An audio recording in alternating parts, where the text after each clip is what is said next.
All right, hello and welcome. My name is Bears Rebecca Fonte. I'm on the board of directors of aGLIFF and also the technical director. So I'm kind of doing things with two hands right now. And I'm really excited to welcome the writer-director of Dramarama, Jonathan Wasaki. Hello, everybody at aGLIFF. Nice to see you. And thank you so much, Bears, for putting this together. Absolutely. I'm really super excited to talk about this film.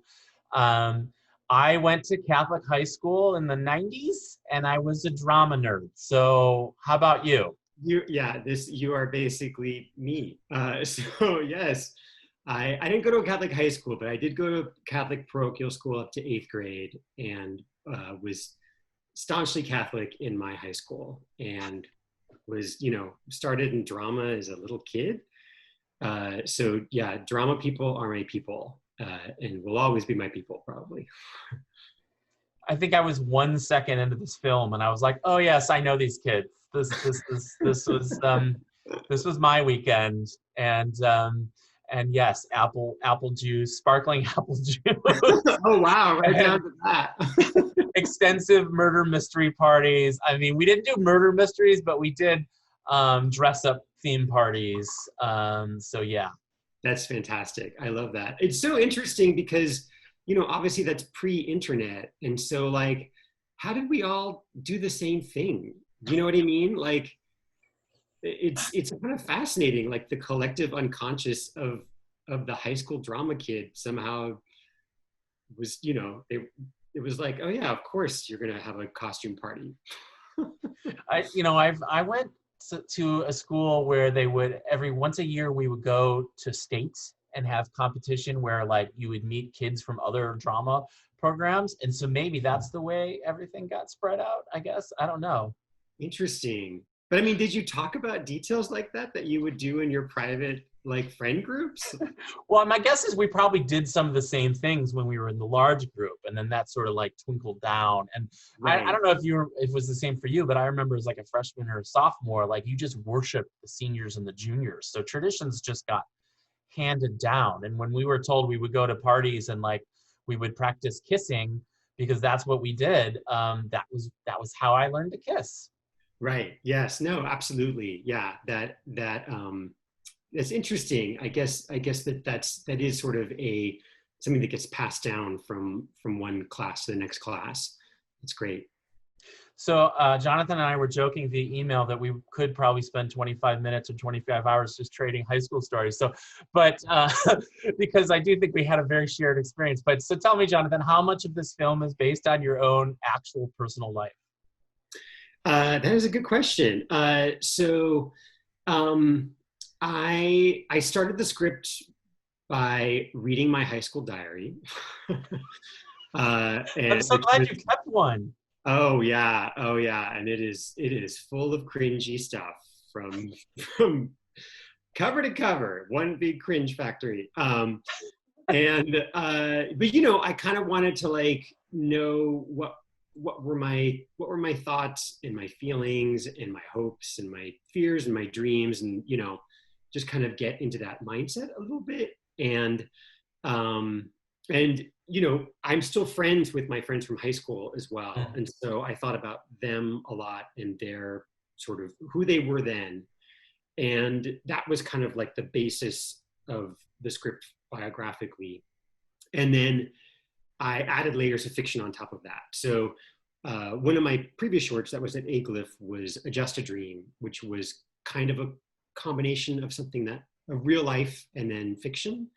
And I had such a good experience with that that I kind of applied the same thing to this script, where there's a certain amount of fiction that makes real life more interesting. Mm-hmm. But the sort of like root of who I am and who my friends were is definitely in the script. So it's I guess a kind of a complicated blender of fact and fiction. Is there a scene that when you initially said, I'm going to make this film, I'm going to make this script, that kind of existed like as a kernel of like, well, this is definitely in it, and it ended up in the film pretty much the way you originally imagined it? Oh, a lot of things. Yeah. Like, I mean, just like weird details from my life. Like, You know, definitely like the murder mystery party, the arrivals at the beginning, the fart jokes in terms of the I mean, this still, I mean, just to show you how, you know, how deep the fact and fiction go. When my friends and I, if we go out, if we go away for a weekend or something, we still do that fart jokes thing before we go to sleep.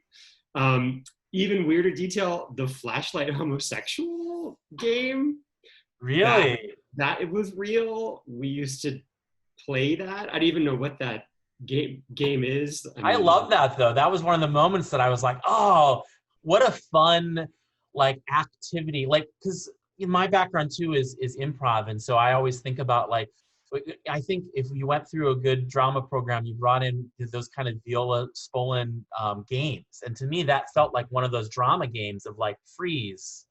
yes, no, absolutely. And I think that was kind of like a bit of the lightning in the bottle that I wanted to try to recapture, is just that, you know, drama kids, they improv at the drop of a hat. Like you know, you can have like a serious conversation and then all of a sudden someone starts improving and it takes everything in a different direction and then it brings it back into reality. And that sort of flow that goes from, you know, playfulness to being serious again, back to playfulness, is something that I was definitely trying to recreate in the script.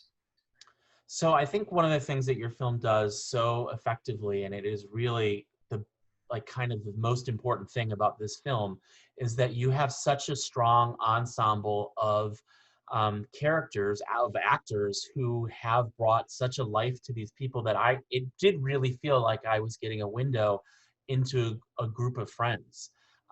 They have such great interplay, and I would love to know a little bit about your casting process, where you found these kids, and also then how did you kind of mold them into a group of kids that really felt like they'd been hanging out for 3 to 4 years.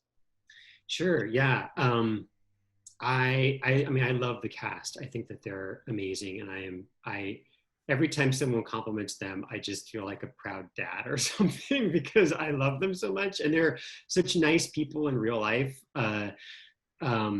But you know, basically, I hired casting directors Sunny Bowling and Meg Morman, who've been around for decades, and they're former theater kids, and so they got the script immediately, and they, you know, they knew that the script was going to be tricky because all the characters have to do comedy and drama, like they have to have that range. Um, and they saw hundreds of actors here in Los Angeles, and I was very much, I have been through projects before, where feature projects where it was all about attaching big names in order to get the financing.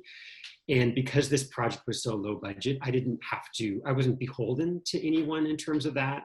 And so I was able to really just cast the best actor for each role. Like I did not have to, you know, I didn't have to like put a square peg into a round hole. And so, you know, really that those kids are so great because they're really the best person we saw for each of those roles. And unfortunately, we didn't have the money to be able to bring them in the room together to play off of each other or to have rehearsals beforehand. So I had to really hope that based off of our casting, they would click together. And they did. They So totally. what do you do on set to make it feel like that?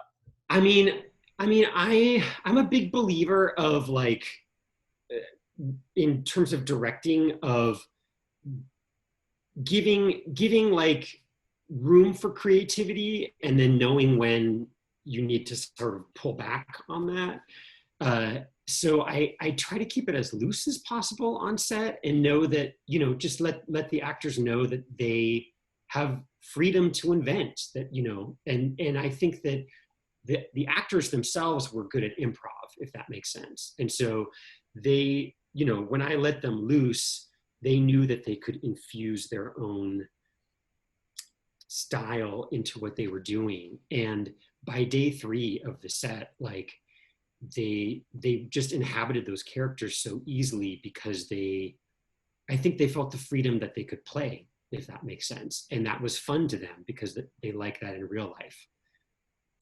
One of the questions that I think we used to ask a lot 3 years ago, and we've stopped asking because the answer is that everybody is funding via Kickstarter and crowdfunding platforms. But I did get the special privilege of watching your Kickstarter platform from the very beginning, and seeing how you did that.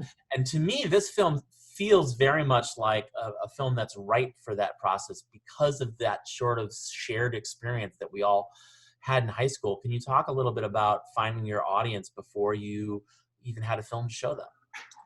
Yeah, I mean, it's interesting because, I did for just to see what would happen, tried to shop the script around to some production companies, and they were like, this is too niche. Like this is not this subject is too niche. And so I feel like sometimes that niche is actually a good thing in terms of independent films. And I knew that particularly for crowdfunding, it would be a good thing because, I think once just looking at the drama kid aspect, like you may never do drama again after high school, and you will still always identify as a drama person, as someone that likes theater. And so the nice thing about crowdfunding in terms of building your audience is that I was able to really, I think, find people that connected to the desire to sort of showcase theater kids and that sort of world. And I hope to keep building that audience as well in terms of finding that particular niche and what kind of makes theater people click. So yeah. We had a great comment here from Jacob, who's watching the Q&A. He says, even as a 2010s theater kid, the script and these characters felt ripped from my diary. Incredible acting, PD, and visuals as well. I guess PD is production design, not public display of affection. Thank you so much.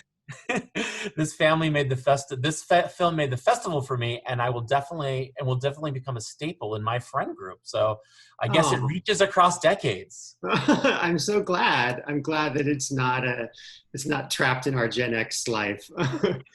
It's also a little terrifying that it reaches across decades. That means that essentially our experience hasn't changed since the 1990s. So. Right. Yeah. I guess, I mean, it's, as you say, if it's a generational thing that gets passed on, then maybe it'll just go on in perpetuity. Let's talk about dealing with the religious aspects to this film and having an LGBTQ identity in the face of judgment from friends, from peer groups, from institutions. I know that we are in a very different place. That's hopefully the one thing that has changed since the 1990s. Tell me a little about... It might depend on where you live in the country, but yes. Yes, I agree. Yes, I should not speak so quickly. I have no idea what it is like to be in 2010s. I just hope it's better than when I was in school. Tell me a little bit about revisiting those thoughts that you hadn't for a while, and what you wanted to make sure you got into the film. Sure, absolutely. So I grew up very religiously. All my friends did. It was just an environment where everyone was Christian, and I think oftentimes in indie films, like, Christianity is kind of portrayed broadly, unless it's a film that's like made by Christians for Christians, which is sort of like a separate market, if that makes sense. And I was pretty awful normally.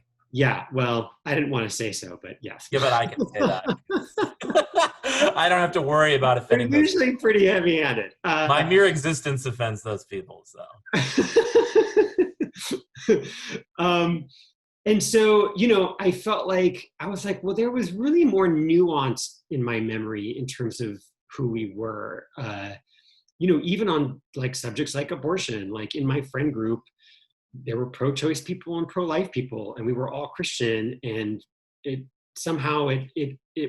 turned into philosophical debates, but it didn't mean that we couldn't be friends with each other, if that makes sense. and then, you know, some people were lost their faith and some people did not. And so that spectrum was very interesting to me, and I'd never really seen it before in a indie movie, especially with teenagers. And so I was, you know, again, not marketable in terms of like, you know, oh yeah, we got drama kids and Christians, great, and you know, and queer people on top of that. You know, what market is that? I don't know. But I was definitely like, all right, this is an indie movie, and I can make whatever I want, and I want all of these elements in it. And so you know, I feel like it was a snapshot of my life at that time, and I hope that the religious aspect of it maybe is more of a bridge builder than maybe some other films are, if that makes sense. It's funny, I agree that back then, things that now seem like reasons why you couldn't be friends with somebody, back then I felt like we did have conversations about them. And I don't know if the warring versions of news media that are ripping us to the sides of every issue is making it more difficult for people. Because I feel like high school is when you start to form those opinions, and it's very important to be able to have those conversations with friends so that your opinion can come from yourself rather than something dictated to you by your parents. Absolutely. And I think that, you know, one of the things I tried to do in the writing is sort of show that awkward time between parenting your parents, like, you know, when the characters are clearly just mouthpieces for what their parents have taught them, versus when you're staking your own territory as you leave high school and you're like, okay, no, this is who I am and what I believe in. And yeah, I feel like, you know, I think that obviously cancel culture is front and center in a lot of discussions today, and, you know, purity politics and how pure are you in terms of your beliefs and stuff like that. And I don't know, I feel like we got into some pretty thick weeds when we were in high school and still survived friendships. So it's interesting. I just wonder if that's different now. Yeah, I agree. So you said you're still pretty close, or at least in contact with your friends from high school. Have any of them seen this film yet? Oh yes. Yeah, no, it was a stressful experience. I mean, I had them all read the script and I had individual conversations with them about that. And then they watched the film, and you know, there's definitely a spectrum, because not everyone is who they are now as they were then. So for some of them, it's like cringy to watch the movie. They're like, oh, I remember. So they not only saw the film, but they often saw themselves in the film. Yes, and it wasn't always like a joyful experience. But you know, I think that ultimately they're very, you know, they're excited to be preserved, and that our friendship is preserved in some way on film. So I think that no matter what the individual things are, what comes across is the tremendous friendship and bonds that we form at that time. Especially, you know, for me, being in drama, it's always about being an outsider, and I've always thought that part of why I felt like I was able to come out when I did, you know, which was much later in life. But part of it was that I already had that experience of being an outsider in drama. Because I think in high school, the drama kids are, you know, I mean, Glee aside, we're not the cool kids. no, definitely. And I mean, I would, to add off that, another thing that I find really interesting is that, you know, drama, unlike any other activity, gives you this freedom and permission to do things that you could never do in your normal life. You know, like you can put on a character and be a certain way or act a certain way that you know, maybe you couldn't in, you know, in a sport that you're playing or in band or whatever. You know, like there's this interesting sort of access to trying on different identities that I think is really great. And you know, I think particularly for queer people, like it's there, I think there's a a connection there between like why all the queer people end up in drama, and then there's this access to sort of be a different person and, you know, try on different things. And I think that it's kind of a lovely bridge in some ways for teens. So we have two of our listeners who are kind of having a side conversation. So I just want to share because it leads into my next question. Sally Adams says, as a 90s theater kid, this rang very true. The bitterness over Glass Menagerie reminded me of old school rivalries. And then Jacob responded, Glass Menagerie may be another feature of theater kid life that spans across decades. Gave me chills the instant it was brought up. So that leads to my next question, which is the selection of Glass Menagerie, which is an old play, you know, that I think that it has sort of a universality that I think we've all been forced to read it, or at least perform it in class as an assignment. So talk about choosing that play and what that meant for the story. Well, Glass Menagerie was a play that I insisted we do senior year of high school. Even though I was firmly in the closet, I clearly connected to its queerness. And yeah, I think what's interesting about Glass Menagerie is not only is it, you know, kind of a standard for high schools to do, and obviously, you know, because it's one of the most autobiographical things that Tennessee Williams made, it does have this sort of inherent queerness to it. The other thing I really love about it in context of Dramarama is it's sort of nostalgia, you know, because it's all about looking back, and it has that frame structure that's so interesting, and that's you know, deeply kind of what I was doing in terms of trying to recreate the past in a way and try to frame the past. And so it was something that, for me personally, I really connected to and felt like, in a kind of meta way, it was kind of what I was doing with Dramarama. And who did you play in high school? I was Tom. Of course. I was Tom, just like Oscar. One of the things that I found very courageous in this film is the end, and the fact that there's more that's left unsaid than said. And I think that for me, that was another thing that really rang true to the high school experience, which is these are your very closest friends, the people that you trust more than anyone, and yet you still can't always completely trust them with your deepest secrets. Can you talk a little bit about that choice, and if you had any pushback on that, because you didn't tie everything up nicely? Absolutely. No.